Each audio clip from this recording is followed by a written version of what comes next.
Hello, everyone. I've had a lot of questions about this larger size journal that I have put together.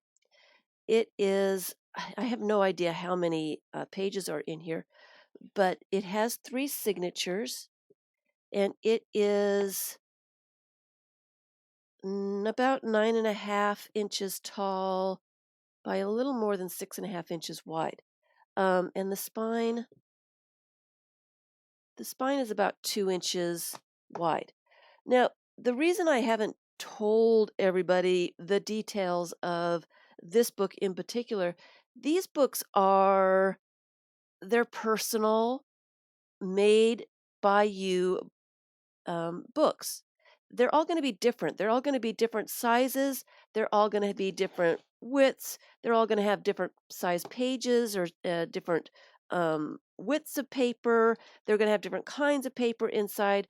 There is no formula to making this book. It depends on what you have and what you want to put in it. Um, and it depends on if you want to put a lot of paper clips and stuff in it.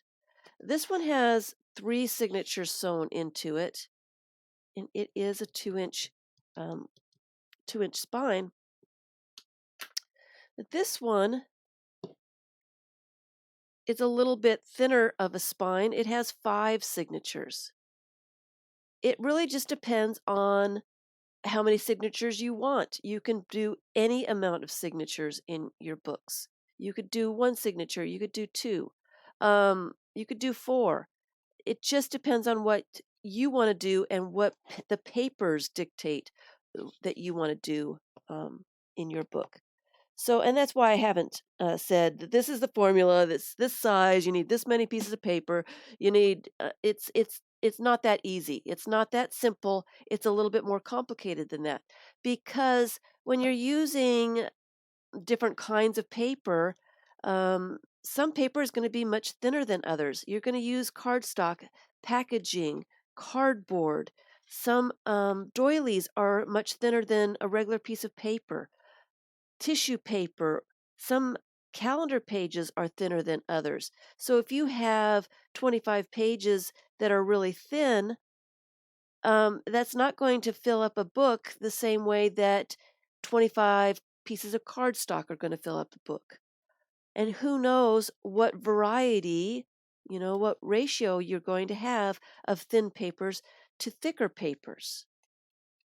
So there is no formula. There's but there is ways to put things together, all right? So there's two ways to go about making a larger book like this. Number 1 is getting your cover ready. Finding a piece of like this one is actually this was a box, okay? It was a box and I thought that that was the perfect size spine. So I thought this will be a great cover for this book. This will be great. I like the size of that spine. So I cut away the rest of the box, and that is going to be my cover. So this dictates how many pages I need to put into it, how large those pages are going to be, um, that kind of thing. All right. So say we're starting with a cover. We want to get our pages out there. Get our pages. And for speediness here, I have folded all my pieces of paper in half. I've got all kinds of different things. These are the kinds of papers that I've decided that I want in my book. All right. There's all kinds of different stuff. All right. So I went ahead, folded those in half. And what I will do, since I've got the cover first, is I'll put the pages in and see, is that going to be enough pages for this cover? Do keep in mind, though, if you are going to add extra things like postcards, bookmarks, paper clips, if you're going to add collage, images, things to some of the pages, You don't want it to be entirely full. You want some space for those kinds of things so that you don't have a book that's just so large, so fat that you can't get it closed. Unless you want that kind of thing, and that's an option too. If you like a really fluffy book, then by all means, stuff it to the gills and make it have alligator mouth like crazy. Um, so if I was going to add a lot of paper clips, a lot of collage, a lot of binder clips, extra pieces of paper, um, this might be enough pages, and then I have plenty of room to put other things in. But if I'm going to do mostly these kinds of pages for maybe a collection book, I might want to add some more pages.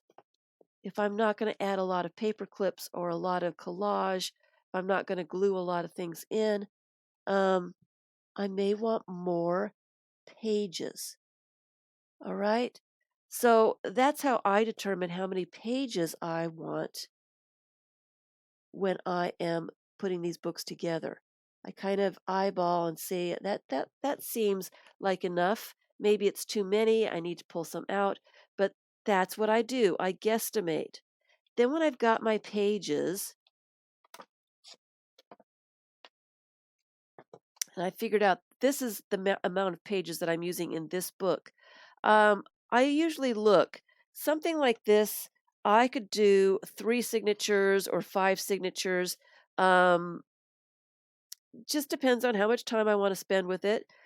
This one I did only 3 signatures and it worked out really well. So let's do 3 signatures for this one as well. So what I would do is take my pages and make 3 signatures. So they have about the same amount of pages in them. I would separate cardstock from other things to make sure that each signature is about the same thickness. And I've got some really thick scrapbook papers on the bottom here, so I would make sure that those got spread out amongst the signatures. And I would just keep going until I had my signatures. Right? All right. Um, and that's how I determine. Um, I don't know how many pages are in a signature. I don't count them. I just sort them out this way. Um, so that's the basics of if you've got a cover that you want to use. So if you're using a cover, something like a box that's already made, you want to pull that box apart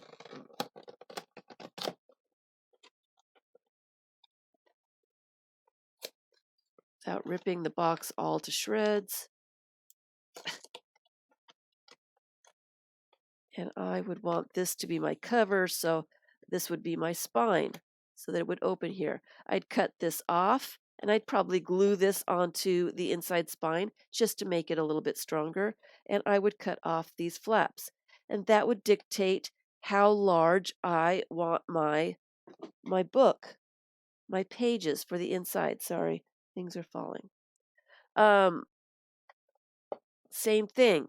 Put the pages in, see how many fill up the book the way I want it. Uh, I don't know how many pages that would be, and it would be different um, if I were to use, a certain amount of pages in one book. It wouldn't necessarily be the same amount of pages if I use different kinds of paper.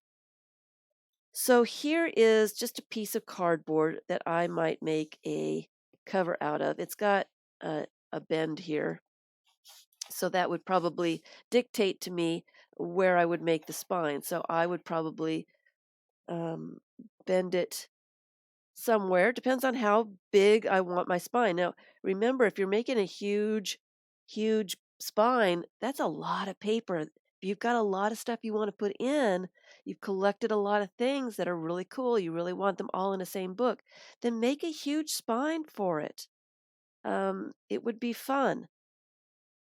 If you don't have quite as many, if you want to make a smaller book, make a smaller spine so you don't have to put so many pages in it. So kind of decide what size spine you want and then, bend the book, bend the cardboard so that you have a spine. And then decide how wide you want that book. I probably wouldn't want it quite this wide, so I'd probably cut it off this way, measure it, and then do the same thing for the other side. Make sure it's the same width for that book. And then I would go ahead, put my pages in,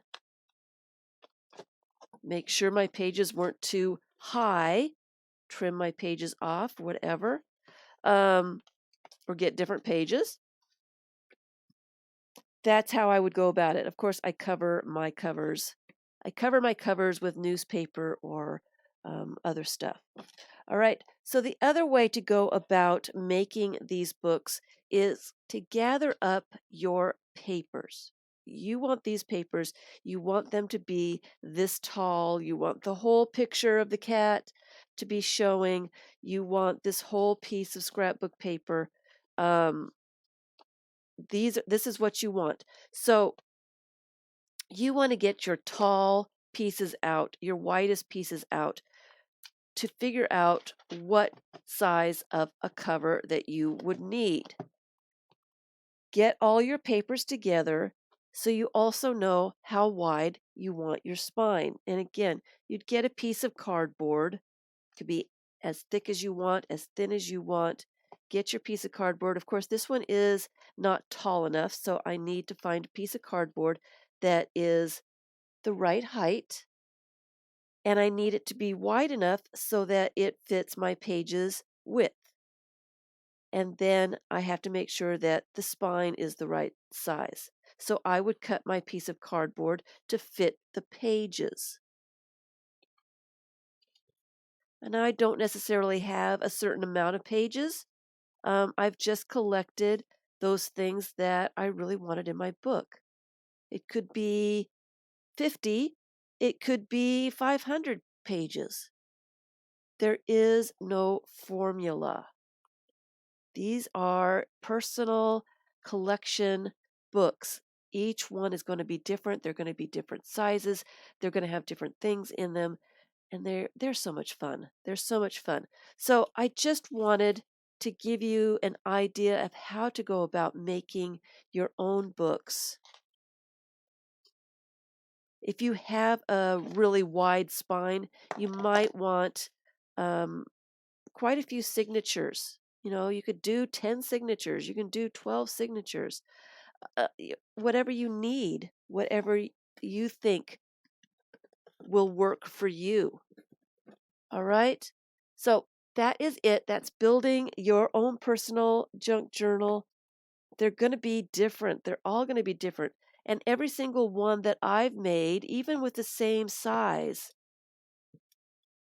have had different amounts of pages in them. They've had different, um, they're just different. They're all different. They're not going to be the same. They have different amounts of signatures, different amounts of pages. They're different sizes. The sky's the limit. And I think that's why I'm having so much fun making these, is because they're all so different. They're all different. They're all fun. They have different stuff in them too. So I hope this is helpful. Thanks for watching.